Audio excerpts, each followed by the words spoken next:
বর্তমান সময়টা হচ্ছে ভাইরালের সময়। এখানে যা ভাইরাল হয় তাই হিট। আজকে আমরা এসেছি তেমন একটি ভাইরাল হোটেলে।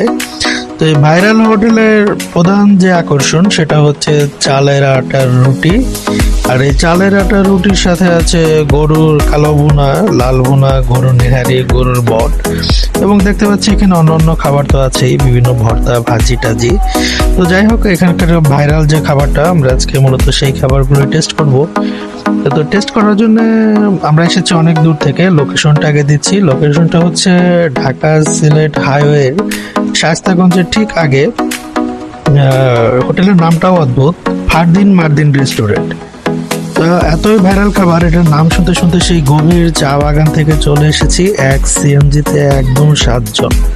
বুঝতেই পারছেন অবস্থাটা। তো যাই হোক, রাত্রেবেলা রেস্টুরেন্টের সামনে এসে পৌঁছালাম। এখন দেখি এখানকার কি অবস্থা। লোকজন বেশ ভালোই আছে, বাইরে থেকে দেখা যাচ্ছে। ভিতরে প্রচুর লোকজন, টেবিল খালি নেই বললেই চলে।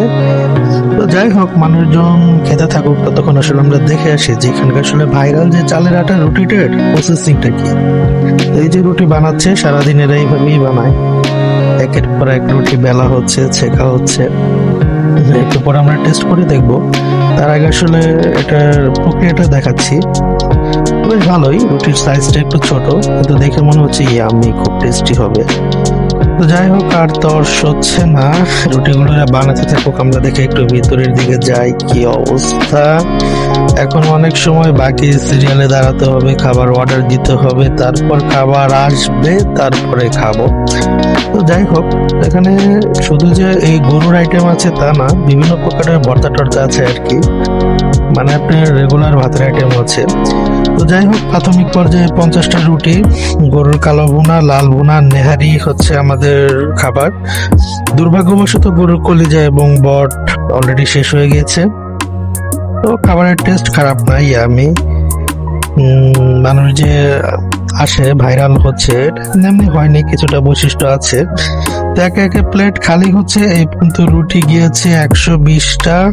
আশা করি এখানেই ব্রেক দিব, এরপর আর যাওয়া যাবে না। তো আর নেহারি, মাংস, ভুনা, কালা ভুনা এগুলো কয়েক দফা এসেছে। তো আমরা খেতে থাকি, আপনারা কখনো সুযোগ হলে ঘুরে যাবেন আশা করছি। আর ভিডিওটি ভালো লাগলে অবশ্যই লাইক কমেন্ট করবেন। পেজটিতে একটা ফলো দিলেও দিতে পারেন, না দিলে ক্ষতি নাই। হয়তো পরবর্তীতে কোনো ভিডিওতে কথা হবে আর কি। ততক্ষণ পর্যন্ত ভালো থাকেন। আল্লাহ হাফেজ।